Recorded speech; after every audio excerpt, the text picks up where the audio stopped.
So I'm going to hit on Christmas for just a second.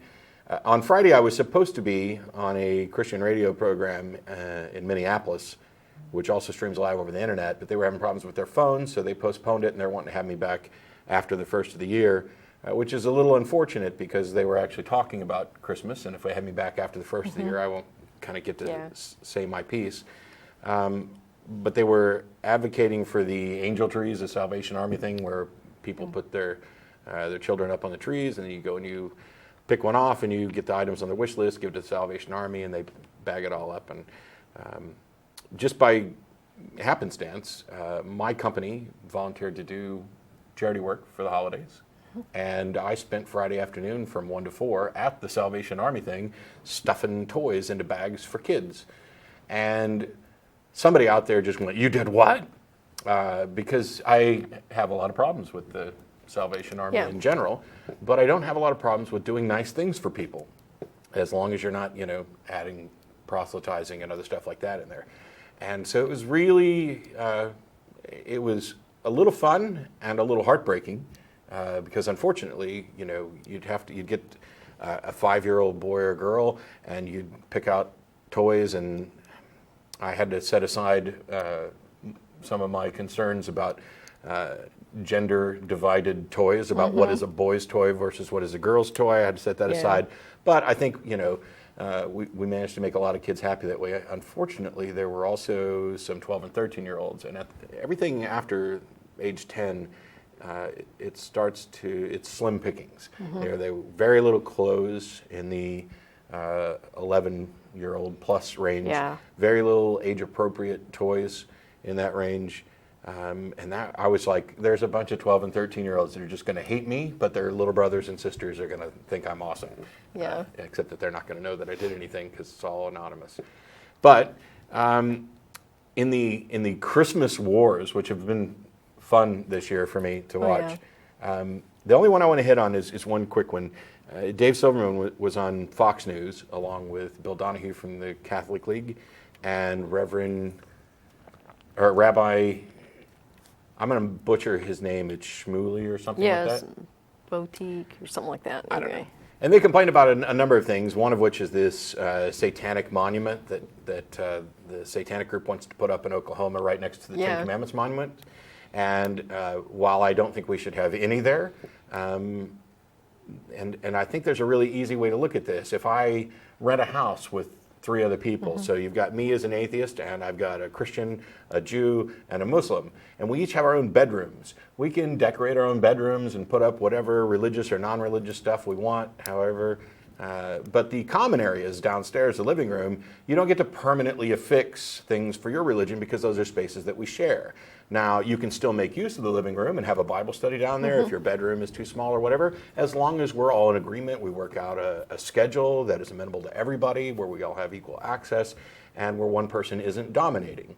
That's pretty much the way the United States works, or should work, in that in your home, in your churches, even in your businesses in some cases, you can do pretty much whatever you want. And you can go out on the street in the public areas, the areas that belong to all of us, and you can wear your sandwich boards and talk about the end of being nigh and preach, and you can reserve the Capitol steps and stand up there and have a full-on Christian service right there in a temporary sense. But when you start putting permanent displays up on ground that belongs to all of us, now we've got a problem.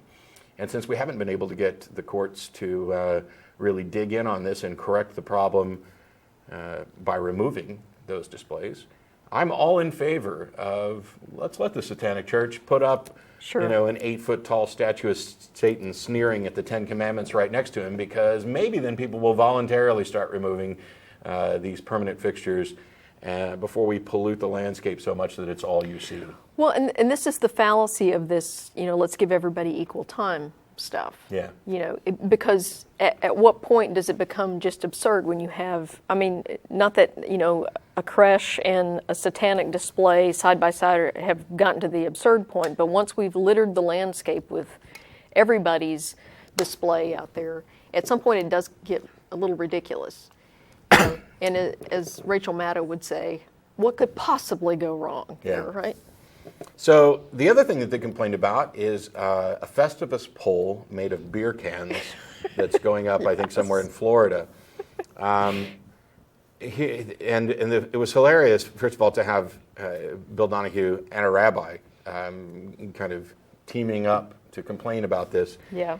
I'll just say this to Bill Donahue and the rabbi who were there.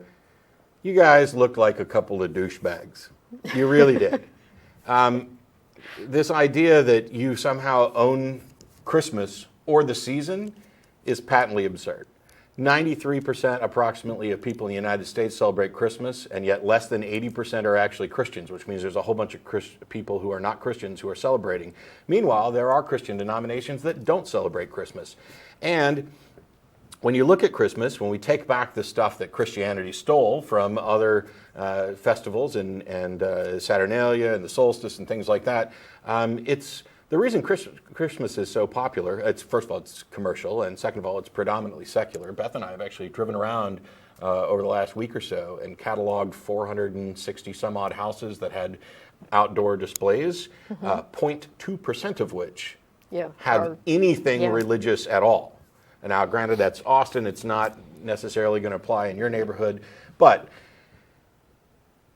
Christmas is not just Christ Mass. And if we took away, let's get a divorce, Christians. Let's start splitting up the Christmas property between the two of us, and you get to keep all of the Christian stuff that you brought in, that is part of your religion, that is all about, tied up in Christmas time, and we will take everything else that isn't tied to your religion, which means you get baby Jesus in mangers. Oh, and you'll have to move it because you don't get December 25th. Because even if there was a Jesus, according to your Bible, he wouldn't have been born around December 25th. So you get to move that to some other weekend or some other period of time. Right. And we'll keep December 25th, and we'll keep Santa Claus and presents and elves and eggnog and wreaths and decorated trees and outdoor lights and gift giving and charity and all these wonderful things that are actually what make the holiday fun. Now, I'm not saying that all atheists should celebrate whatever you want, for whatever reason you want, call it whatever you want, do it whenever you want. But when Bill Donahue and Rabbi Shmuley, I think it is, go on TV to complain about a Festivus pole, they sound like a couple of children who walked into the Chuck E. Cheese on their birthday and found out that somebody else was having a birthday party too. And that's just not fair, because this is our time to have fun. You shouldn't get to have any fun. You guys look so absolutely pathetic, and it was so awesome to see Dave sitting there between you, just kind of smiling and shaking his head, going, "Can I? Do you guys need your diapers changed or something?" Hey, celebrate whatever you want. Call it whatever you want. There are atheists who are adamantly opposed to celebrating Christmas. I'm not one of them. I have a good time. Our house is decorated. I went to Christmas parties. I'm happy. I'm fine with Merry Christmas. I'm fine with Happy Holidays. I'm fine with Happy Kwanzaa or Purple Hair Day or whatever you want. Doesn't bother me at all. And the only ones ruining your Christmas, Bill Donahue, is you. Yeah. Because you don't want anybody else to have any fun. This was my holiday. And you know what? If we did do that division of Christmas between us, Christmas is already only the second most important holiday within Christianity. Easter is the most important one. The birth is far less significant than the supposed death and resurrection. But if you took away all the fun stuff that Christians glommed onto their religious holiday over the years, and you were just left with the baby Jesus in a manger, Christmas popularity would be somewhere between Flag Day and Easter. And yet, the December 25th Christmas that everybody else celebrates with decorations and parties and fun and time off from work would still be amazingly popular and fun, because we're not going to let you ruin it for us. Anyway, that's my whole take on Christmas. Yeah. Well, and I have a problem with the beer can Festivus pole. Why? Because a real Festivus pole should be lusterless and unadorned. That's how it's supposed to be. So, there you go. So now we have different denominations That's celebrating right. Festivus. A Festivus. You should dig into that and see if you can convert them back. This must be like the Festivus Reformation or something, Oh no. Yeah, blasphemers.